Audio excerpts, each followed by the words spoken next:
Assalamualaikum warahmatullahi wabarakatuh. Sahabat pencinta sejarah dimanapun berada, pada kesempatan yang berbahagia ini saya akan berbagi kebahagiaan ya. Ingin berbagi kebahagiaan dengan sahabat-sahabat dimanapun berada. Dan pada kesempatan ini saya akan membahas tentang teori masuknya Islam ke Nusantara ya. Nah, sebetulnya kalau kita membahas masuknya Islam ke Nusantara, berarti akan berbicara kapan. Nah, begitu ya. Kapan Islam masuk ke Nusantara dan di mana tempat awal Islam masuk di Nusantara. Nah, ini sebetulnya bukan satu pekerjaan yang sangat mudah ya.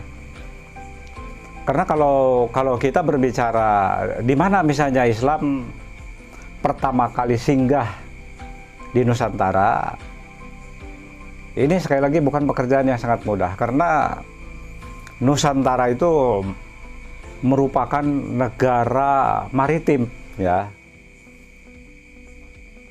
Nah, jadi karena Nusantara ini merupakan hamparan lautan, sehingga setiap pesisir atau pantai yang ada di Nusantara semuanya juga punya peluang untuk pertama kali masuknya Islam. Baik Islam misalnya datangnya dari sektor barat,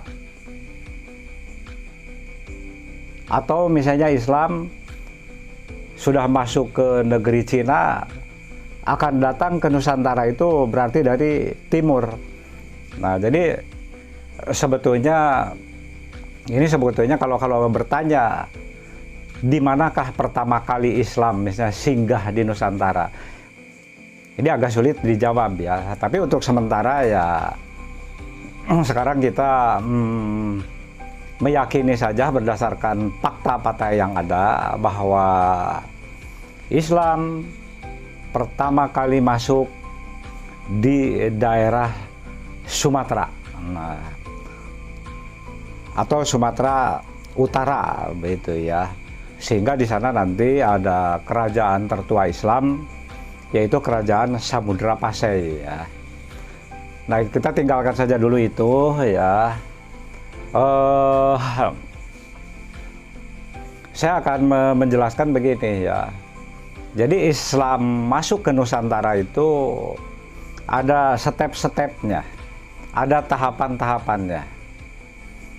Nah, jadi sesuai dengan berita dari Cina ya, atau tulisan-tulisan kuno Cina yang mengatakan bahwa di pantai barat Sumatera pada abad 7 sampai 10 itu sudah ada komunitas-komunitas orang Arab ya. Sudah ada komunitas-komunitas orang Arab. Nah, berita Cina ini didukung baik oleh berita dari India, baik berita dari Eropa, juga mengatakan sama, bahwa pada abad 7 sampai 10 Masehi di pantai barat Sumatera itu sudah ada muncul komunitas-komunitas orang Arab. Nah, ada kemungkinan itu mereka berkonsentrasinya itu di daerah Barus ya. Karena daerah Barus itu adalah penghasil kapur barus yang sangat dibutuhkan di mancanegara pada waktu itu. Nah, jadi kalau kita melihat dari berita Cina tadi yang didukung oleh berita dari India, yang didukung oleh berita dari Eropa. Nah, itu merupakan periode awal ya. Abad 7, abad 10 itu merupakan periode awal para pedagang Arab masuk ke wilayah Nusantara. Jadi belum masuk ke Jawa ya, belum masuk ke daerah Jawa. Nah, itu periode awal ya. Nah, bahkan abad 10-11 juga ya, komunitas itu masih terpertahankan di pantai barat Sumatera. Nah, nanti ketika memasuki tahun atau abad 12-13, ini masuknya menjadi periode 2. Abad 12, abad 13 itu masuk kepada periode 2. Kalau periode 1 tadi saya katakan itu hanya merupakan bentuk komunitas-komunitas orang Arab ya. Kalau periode kedua, nah Islam sudah mulai disebarkan atau dikembangkan. Nah, tapi ini berkembangnya di tahap kedua itu baru di sekitar pesisir pantai. Sebab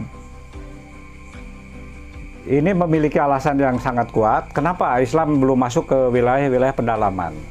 Sebab di pedalaman itu masih kuatnya kerajaan-kerajaan Hindu-Buddha, baik yang ada di Sumatera maupun yang ada di tanah Jawa ya. Nah, jadi periode kedua itu terjadi sekitar abad ke-13, dan di periode kedua itu Islam itu sudah mulai berkembang begitu ya. Nah, akhir abad 13 Masehi dan awal abad 14 Masehi, Islam di Nusantara itu masuk pada periode ketiga. Di sini di periode ketiga itu bukan mengalami satu perkembangan lagi, tapi Islam sudah menjadi suatu kekuatan politik. Artinya Islam itu sudah mendirikan kesultanan-kesultanan di sekitar pantai.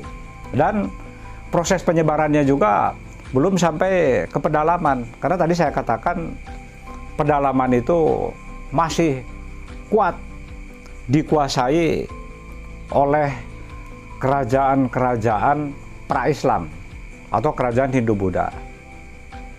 Nah, nanti ada periode yang keempat ya. Periode keempat dari keberadaan Islam di Nusantara itu yaitu lahirnya pusat kekuasaan Islam maritim seperti Kesultanan Malaka ya. Nah, jadi periode keempat itu kesultanan Islam itu sudah semakin menguat. Nah, ini contohnya Kesultanan Malaka ya. Nah, bahkan Kesultanan Malaka ini menjadi satu kekuatan di lautan ya, satu mengembangkan kekuatan politik, dan juga mulai semakin menyebarnya Islam itu pada masa kekuasaan Malaka. Nah, sebab kerajaan Malaka itu pada waktu itu memegang kunci wilayah di sektor barat, di Selat Malaka, untuk masuk ke wilayah timur atau ke wilayah pantai utara Jawa. Nah, dari Selat Malaka Islam merembes ke pantai utara Jawa, dan ketika Islam masuk ke pantai utara Jawa, Islam itu belum bisa masuk ke pedalaman. Sebab pada waktu itu di tanah Jawa ya masih ada kekuatan kerajaan Hindu-Buddha, yaitu Mojopahit. Mojopahit itu lebih terkenal sebagai kerajaan agraris ya. Pada waktu itu Mojopahit sedang mengembangkan budidaya tanam padi. Nah, sehingga budidaya tanam padi yang dikembangkan oleh Majapahit pada waktu itu sangat menjanjikan untuk income negara. Sehingga Majapahit itu sangat kuat begitu ya, sangat kuat. Nah, tapi pada awal nanti abad 15 ya, pada awal abad 15 Islam yang tadinya memiliki kekuatan di daerah pantai sudah mulai masuk ke wilayah-wilayah pedalaman. Nah, ketika Islam masuk ke wilayah pedalaman, artinya Islam sudah masuk ke wilayah atau lokasi ibu kota kerajaan Majapahit.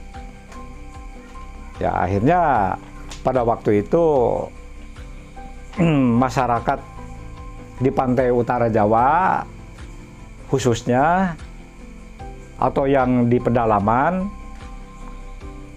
sudah mulai berkhidmat dengan Islam ya. Nah, ini kan menjadi sangat menarik begitu ya. Nah, makanya kalau saya mengambil satu teori begitu ya, teori bagaimana masuk dan berkembangnya Islam di Nusantara itu, akan lahirlah suatu teori yang mengatakan simbiosis politik religius.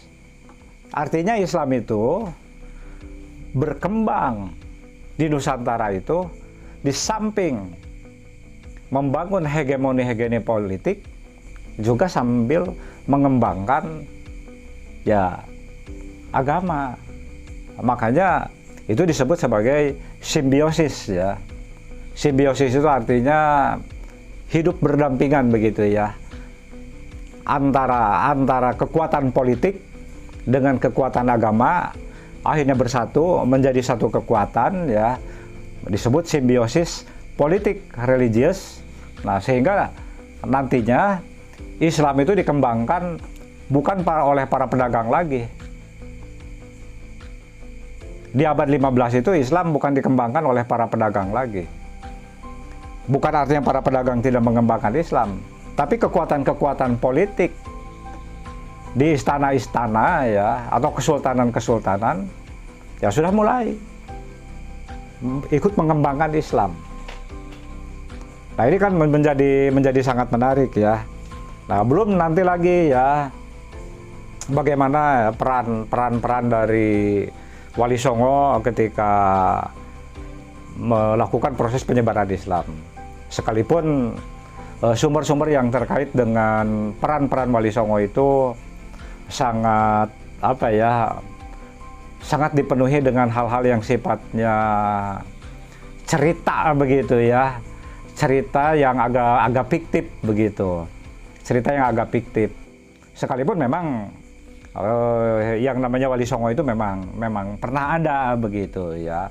Wali Songo itu yang melakukan proses penyebaran Islam khususnya di tanah Jawa itu memang ada Wali Songo itu. Hanya sumber-sumber yang terkait dengan keperanan Wali Songo dalam menyebarkan Islam itu sangat penuh dengan hal-hal yang sifatnya bagaimana ya, mistis begitu. Penuh dengan cerita-cerita yang kurang bisa diterima kelogisannya. Nah, ini merupakan satu hal yang wajar ya. Sebab ini yang mengungkapkan atau naskah-naskah yang mengungkapkan tentang bagaimana peran-peran dari Wali Songo dalam proses penyebaran Islam itu kan ditulis dalam kategori tulisan yang disebut dengan historiografi tradisional. Sedangkan yang namanya historiografi tradisional itu ditulis oleh para pujangga sifatnya religio magis begitu ya, atau istana sentris begitu. Nah, ini juga tentang kisah keperanan dari Wali Songo dalam menyebarkan Islam itu sangat dipengaruhi oleh hal-hal yang magis begitu.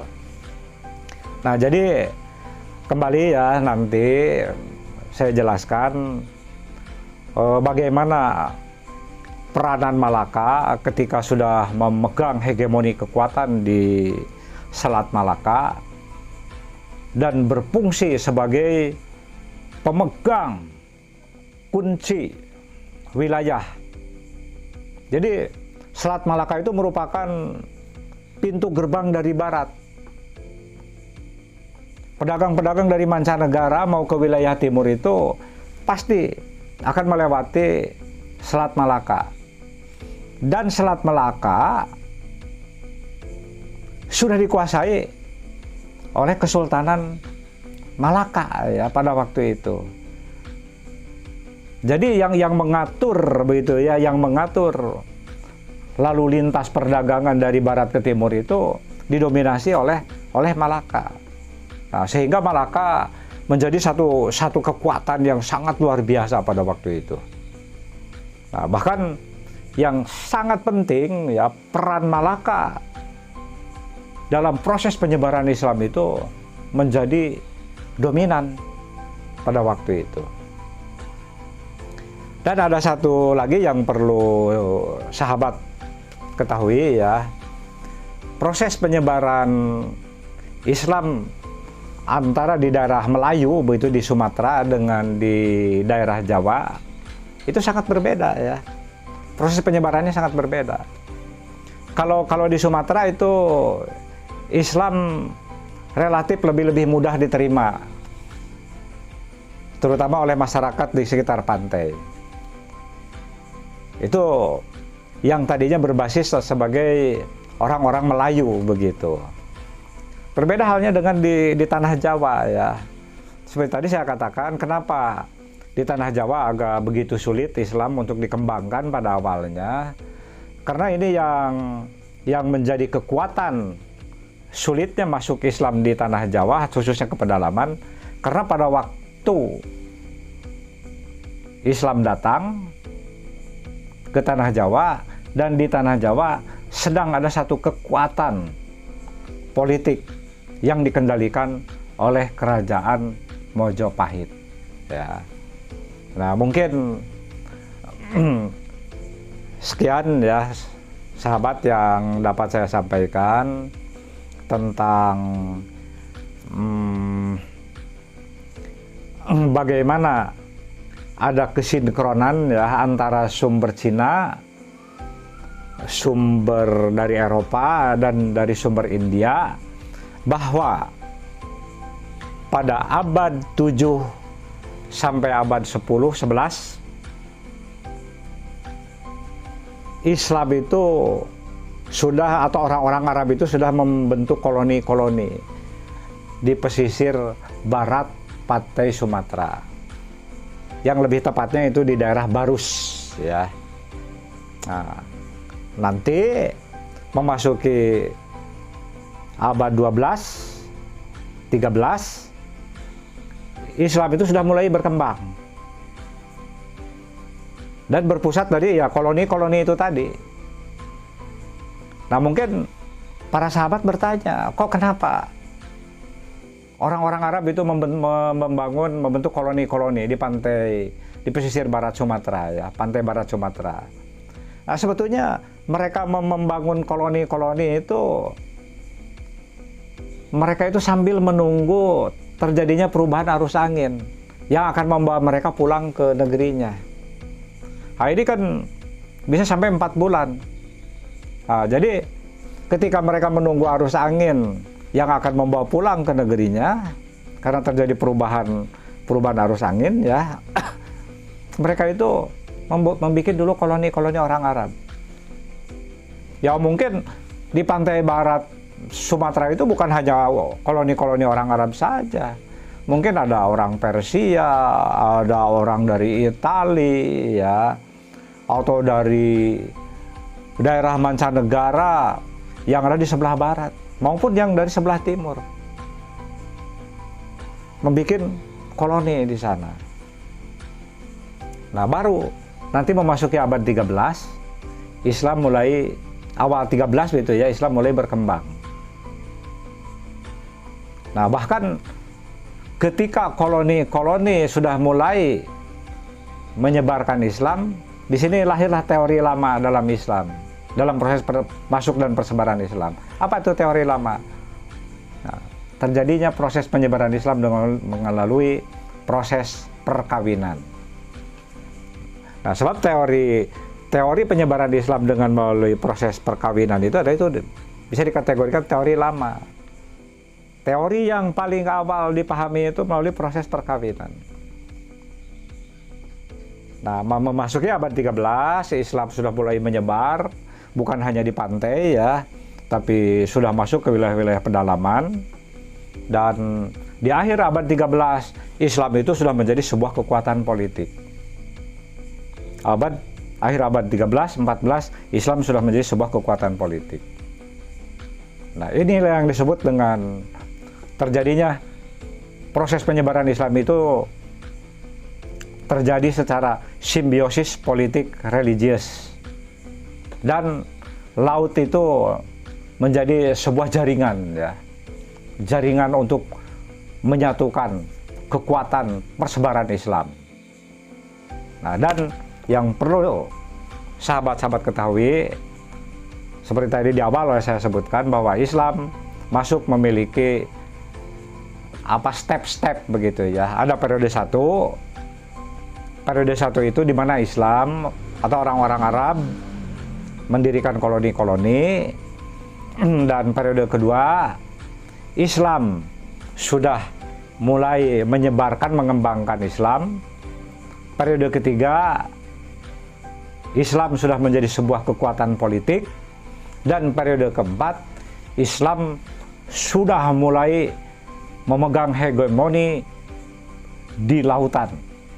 Dan proses penyebaran Islam bukan oleh para pedagang lagi, tapi para penguasa, para sultan dengan para penggawanya, dengan staf-stafnya ikut menyebarkan Islam ya. Terutama ini diawali oleh Kesultanan Malaka ya. Itulah sahabat yang dapat saya sampaikan. Mungkin pada pembahasan-pembahasan yang akan datang saya akan membahas secara khusus bagaimana teori proses masuk dan perkembangan Islam. Kalau pada kesempatan ini saya hanya ingin menyampaikan bahwa Islam masuk berkembang dengan satu kekuatan simbiosis politik religius. Wassalamualaikum warahmatullahi wabarakatuh.